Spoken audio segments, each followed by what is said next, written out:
today on Feeling Good, sponsored by Warren County Community Services. I'm Shelley Abrams, your host, and I am delighted to introduce to you a person that I actually met in 2015 at a business conference. And I reconnected with him through another contact, and here we are today. Peter Hubble, I'm so happy that you are able to be here, as well as our connector, Tim Love, who's sitting over to my left, both of whom have been visiting Miami University the last 2 days. And today, they just met with the Miami University Institute of Learning and Retirement at the VOA Learning Center, discussing boomagers. And being a baby boomer myself, I am very interested in what Peter Hubble has to say about reimagining the rest of your life once you retire, quote unquote. So Peter, thanks so much for joining us today. Thanks, Shelley. Great to be with you again. Well, tell us a little bit. We've got a couple books standing up here on the table, and maybe before we get into the books, let's hear a bit about you and your background and how you have evolved to the point where you are today. Great. Happy to do so. Thank you. I've had the good fortune of being in the advertising business for most all of my career. I say good fortune because it's a business of creativity, and nothing helps you feel more vital and alive and energized day in, day out than working in a field like that. And I enjoyed a career working with many multinational clients over the years, notably Procter & Gamble, which is sort of, everything sort of brings us back to Ohio for a reason. Right. But having the opportunity to work at lots of different global agencies, ultimately at a large agency in New York where I was on the global board of directors running the General Mills food business worldwide, which is, if you ever get a chance to work on Lucky Charms and Trix and Cheerios, it's a pretty good job. Sure. And I just, if you're in a business of creativity, you're fundamentally always sort of content with the status quo. And I looked around to try to think about what I could be doing to go even further, to dream, to imagine, and so forth. And I observed that our business at the time, this is going back 8 years ago, was becoming increasingly specialized. Back when media was simple, the advertising business was simple. And as media has been fragmented by technology, the advertising industry has fragmented to service it. So it's not uncommon to have agencies specializing in things like YouTube programs or e-commerce or social media, et cetera. And in that world, I said, I need to be some type of specialist. I need to be an expert. And all of my years with the good folks at Procter & Gamble helped to instill in me this almost religious belief that what matters most is to understand the consumer. And I said, what kind of consumer expert could I be? And I looked at all of the different sub-industries that have popped up over the years, like African-American agency cohorts and Hispanic and things like LGBT. Mm-hmm. And I looked at global aging, and the demographics were so obvious about where we are as a world with aging, where we're going to be as a world. And I said, oh, that'd be a great idea, but there's probably 10 agencies ahead of me. And as I did my diligence, I realized there weren't any agencies in the aging space.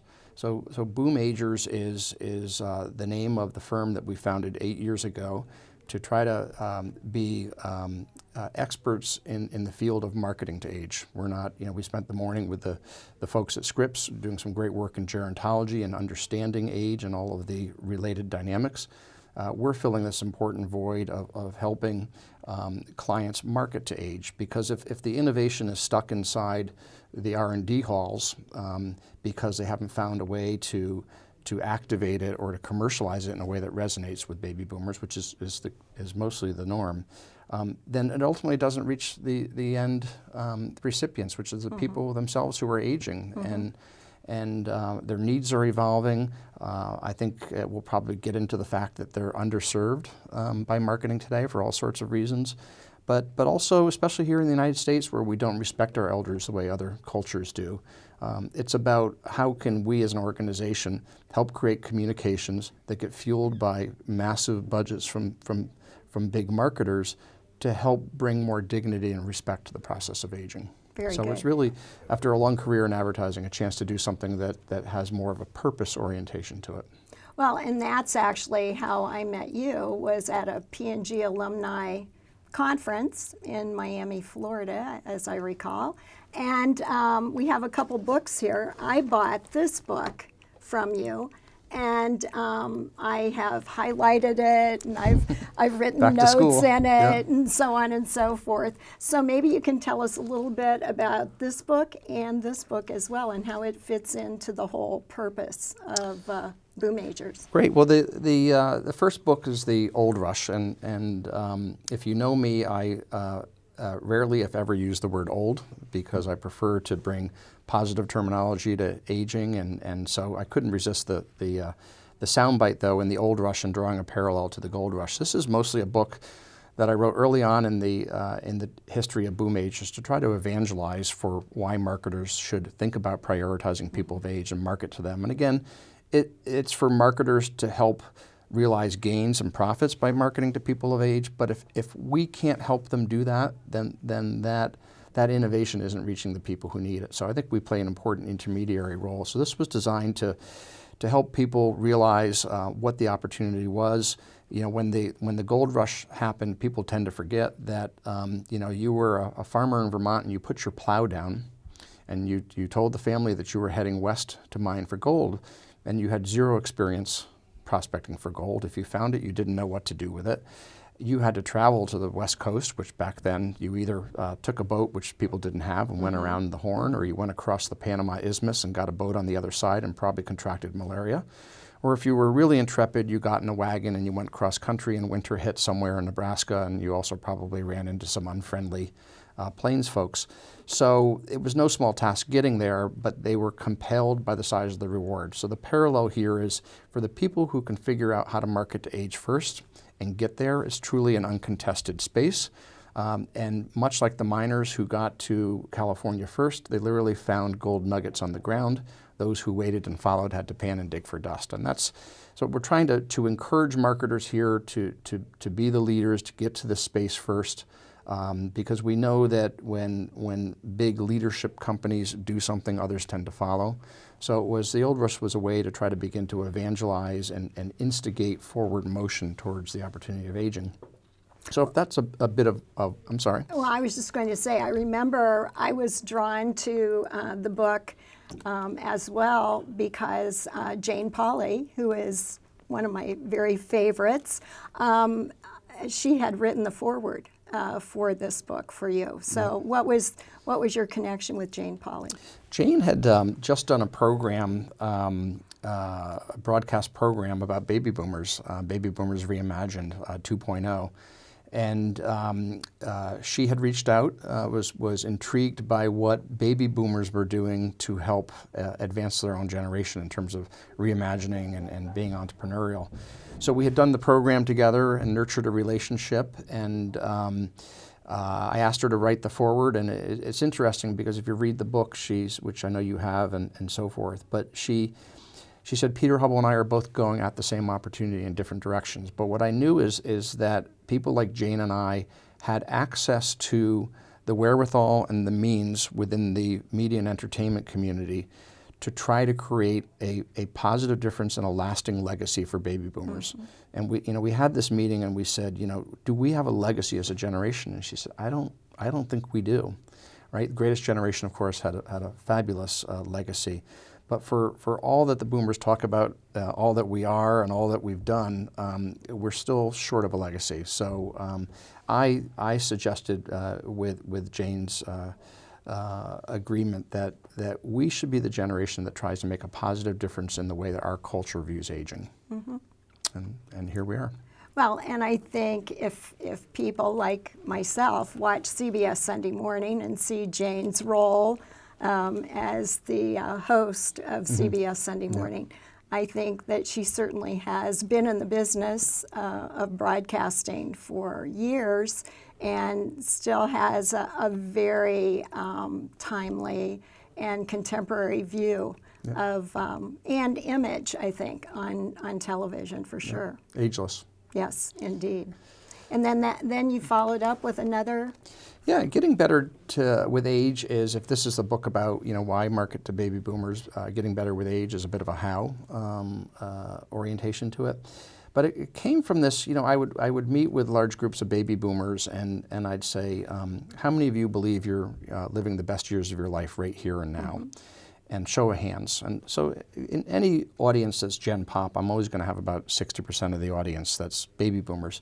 So all the baby boomer hands go up in the air, and so the millennials and Gen Xers in the room are always looking, going, what's up with that? You're baby boomers, you're older, how could you possibly be living the best years of your life? And then I say, keep your hands up if you believe that life's going to get even better. All the hands stay up. And again, much to the curiosity of the younger generations. But this is what I refer to in the book as the irrational psychology of aging, that the rational part of aging, let's face it, it's not pleasant. It's about morbidity and impending mortality. So what we do is we come up with these more positive scenarios that give us something to get out of bed about in the morning and feel good about ourselves. And so we see role models like Jane Pauley, who can be ageless and still be vital and contributing. And so we have convinced ourselves that we're getting better with age, despite what biology and science would have to say about that. And so if we're the generation that believes we're getting better with age, the marketers need to get better at the way they market to age, and there's still quite a ways to go. And so in this book, I had some fun drawing analogies between things that get better with age and how to market to age. So we focus on things like wine and cast iron skillets, leather, cheese, and memories. Very good, very good. Well, today when we were discussing your itinerary at Miami and at the Miami ILR program, I mentioned the fact that maybe we should be changing our name from the Institute of Learning and Retirement to Institute of Learning and Reimagination, perhaps, following the lead of these books and so forth. So we'll see. If you see a name change, you know that you've made you've made a big difference. Well, speaking of talking to millennials, classes that were over at Miami and the Scripps Gerontology Center and so forth, what are you seeing as far as the emphasis over in Oxford on the main campus? It's interesting that they're not seeing that more millennials are signing up for courses in gerontology and aging. What they're seeing is those who sign up come in with low expectations. It's a bit of a requirement, so they sign up and take it, and it allows them to check some boxes on requirements. But they're all saying that they're really surprised at how refreshing it is to learn about the true realities of global aging, some of the big ideas taking place in aging. And as you know, it's a generation with incredible wherewithal. And so, that doesn't mean that this generation is necessarily going to go out and commit themselves to a future, in the public sector or working in nursery homes. But when you start to look at intersection points of where aging meets social entrepreneurship, right, then this generation gets really excited about what's possible. And I think for everybody up in Oxford now, I mean, this is the time. If you go back to the history of E.W. Scripps, creating that Center of Excellence in 1922, it was because he wanted to help prepare for the social consequences of expansion in the population. It wasn't about aging in the beginning, and it morphed into aging.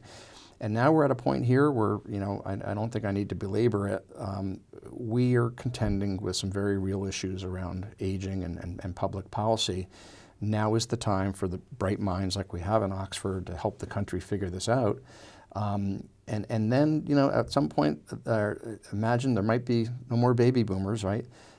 It's going to be a long time before the millennials come of age, and we have such a tipping point that we're dealing with. So it's here and now. It was part of the thinking, again, behind creating boom agers and working with people like Jane to say we're still actively engaged with the powers that be that can drive social change, and we're convinced that can still happen. Well, you made a reference to global trends, and I was interested in some of the global trends that you shared with us in your presentation at the VOA. If you'd share some of those with us again. Yeah, it's just. You look for, aging, of course, is the macro trend. What we do in the marketing business is we look for the power trends. and then everybody rushes out to service those power trends. But then there's always trends within the trends, right? And I think that one of the trends within global aging that we're seeing is the trend towards personal growth and self-improvement, which is fundamentally what the ILR is all about. Correct. And we talked a bit about, I wasn't there 20 years ago when it was created, but it might have at the time been an activity for people. Here's something that I can do, and so I'm not sitting around the house watching TV, and I can go out and I can socialize with other people in my generation. But now there's this very real commitment towards personal growth and self-improvement, and hordes of people going back to things like divinity school, and now the learning institutions are creating different types of degrees that are more attainable over a shorter period of time. So this educational attainment, improved educational attainment for people of age is a really big thing. And even clients that we work with, like ski resorts, are all about be better here, come here. You can learn not only how to ski better, but be around people, learn other things. Things like the ski industry, every boomer that stops skiing requires 2 millennials to replace them. So the first trend within the trend is this trend towards personal growth and self-improvement. Then you also have simplification and streamlining, right? We're at a point in our lives where we're not downsizing per se. We don't like words like down, right? Down's the wrong direction, we're going up. But simplifying and streamlining so we can get rid of some of the complexity in our lives. The Western world was all about vertical hierarchy and accumulation along the way, and now we're sort of saying, I don't need all those things that I used to think defined me. And so that's a big trend as well that lots of marketers are focused on. And of course there's technology, right? There's this massive elephant on the table, which is aging in place. These baby boomers are claiming to want to age in the comfort of their own homes. I can't say as though I blame them. So it's turning caregiving models on their ear. What is caregiving going to look like, which has a human element in it, versus monitoring, right? So I've blogged quite a bit about let's not rush to a world where we can monitor mom's existence and feel as though we're providing care when what she needs when she's feeling isolated is genuine care. So those are 3 really, when you're looking at trends within a mega trend, these are huge trends unto themselves. Very good. Well, I was talking with a group communications team from AARP today, and they were mentioning to me that the AARP nationally is kind of reevaluating, looking through some of the images that they are using. And, I think of AARP as being a very, contemporary, ahead of the curve type organization. So to hear that they're feeling even more that they need to update, the images that they're sharing with their membership and so forth was interesting to me. Yeah, and it's all about authenticity, right? And when we started Boom Agers 8 years ago, we're advertising people, we're putting images forward to clients, we're putting images forward to the public, and you rely a lot on these entities like Getty and so forth that create libraries of imagery, and yet we'd go in and look for images of active baby boomers, and instead all we got were the cliched images of age. And so we've worked hard on that. AARP, of course, has tremendous clout and power to do it, so we were pleased to see them roll that initiative out during Ad Week and in New York, and so more to come there. But have you worked with them?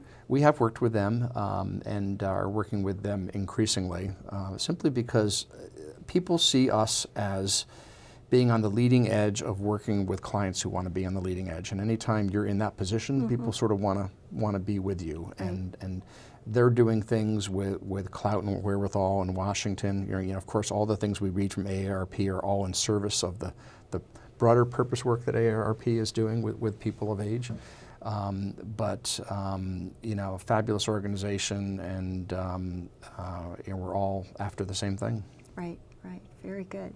Well, what has surprised you most, would you say, on your trip to Ohio this particular week that has been an aha moment for you in terms of either what's going on with the millennials, the students in the gerontology segment, Miami, overall. What would have been some moments for you?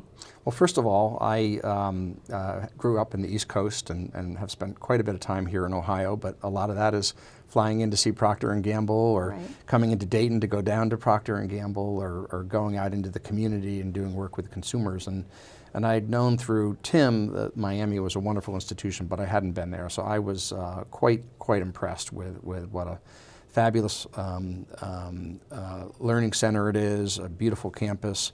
And you know, our purpose today, yesterday we were with a lot of the marketing folks, students who had ambitions to get into advertising. It's always nice to sort of pay it forward and help the future generation the way we got help when we wanted to get into the business. But the real eye-opener this morning was meeting with the Scripps people and understanding what they're doing in terms of, and how they're doing it in a way that nobody else is doing it. I mean, gerontology is this broad topic, and you can go to other academic institutions in the country, and the gerontology program is all about public policy, or it's all about health.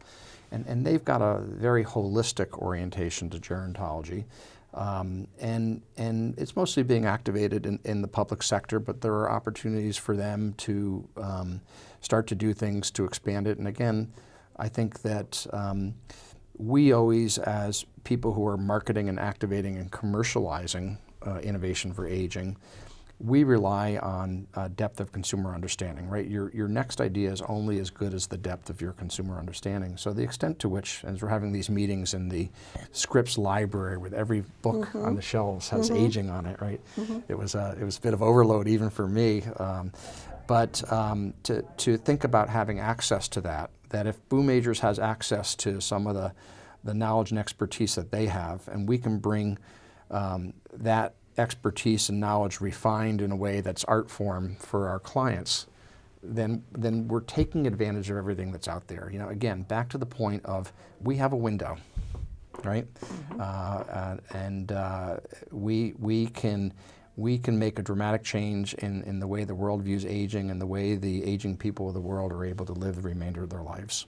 And I think we came out of there this morning just really energized, you know, whether it's with Scripps or it's with somebody else, that there are all sorts of pockets of untapped opportunity. The other thing I'll say to answer your question is I can't do anything being in my business without being sort of a social anthropologist. So I was observing what the students were wearing. You know, the Cotton Council called us and they were upset that the millennials aren't wearing cotton. And of course, that all the kids on campus seem to be wearing performance fabrics and yoga pants. But I expected them all to be writing on tablets and using laptops, but a lot of them still writing in spiral notebooks. So there's hope for the pen industry. Very good. And get those spiral bound notebooks back out again and so forth. Well, very good. Well, I made mention of the fact in the ILR class that so many of the people that I have met who participate as classmates, they all have incredible stories. And after you were done with your presentation, several people called me aside, and this one particular lady, in fact, said, "Well, you know, you're right about those special stories." She said, "I played the piano, and I played like 12 different times, performed with Liberace." And she said, and now she talked about, you know, going around and playing for other senior living groups and that kind of thing. And I said, "Oh my gosh, you need to be a course here. We need to, you know, feature your story." And I have to say that if you were to speak with each person that was in that auditorium today, they all have amazing stories to tell about their life. They may not think it's so amazing.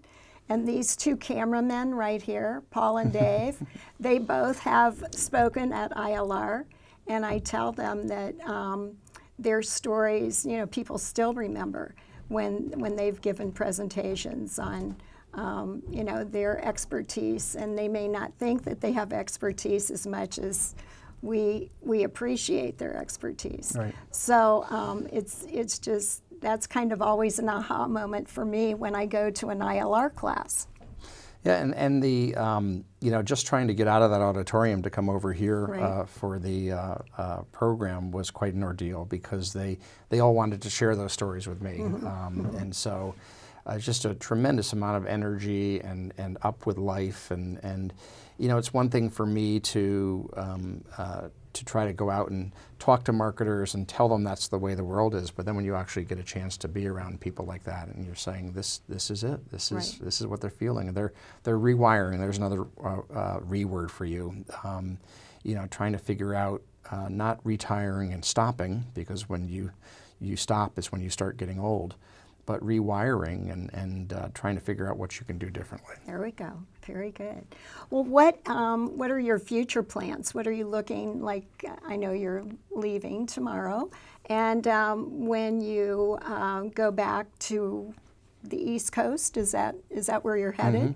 What are your future plans work-wise that you're looking at, projects and yeah, great question. It's, you know, the beauty with this concept of marketing to age is it's an endless opportunity. I mean, there are only so many hours in the day. We continue to expand the impact that we're having around the world. The work that we're running for various clients is airing in 19 different countries. We've got operations on 3 different continents, which is all great. And so, you know, when you're dealing with that kind of growth and you know that our window is closing, it means that you're always on. So it for us, it continues to be, how do we broaden our geographic reach, especially in areas like Asia, where we know some of the world's most market aging is taking place. But also within that, how do we create more joint ventures, whether they're with consumer understanding experts like Scripps, or whether they're with AARP, or whether they're with media content providers who can help us reach baby boomers in new ways. So it's just, it's on the one hand, it's a wonderful thing that it's an endless opportunity. On the other, it's exhausting. But I am working on one thing in the short term that I thought you might be of interest with, and the viewers as well, which is I publish a weekly blog for Media Village, which we call the Age of Aging series. And this week's blog is the 10 things that bother baby boomers most that marketers are responsible for and marketers can fix. And so we did a survey and had people writing, and we got some really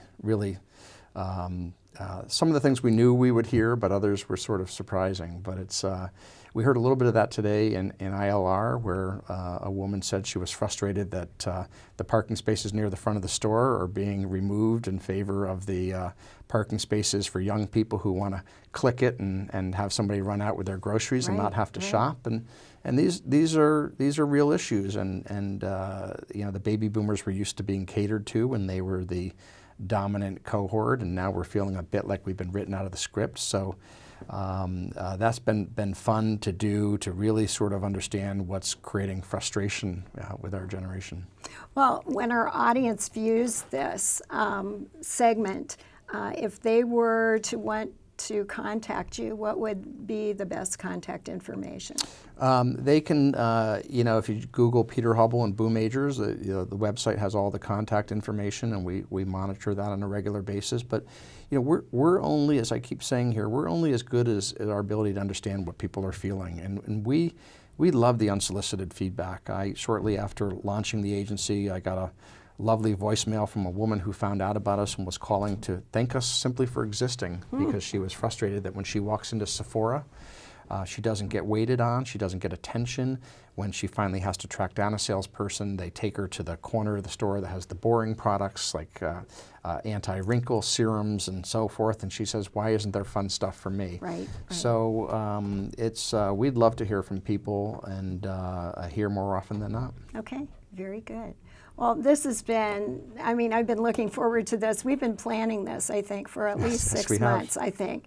And I'm so happy that it worked out that you and Tim could be here today, and that you could, you know, touch so many different classes and on campus in Oxford, but also at the VOA and here at Channel 6. So I'm looking forward to receiving feedback from our audience. So let us know what you think, what ideas you have.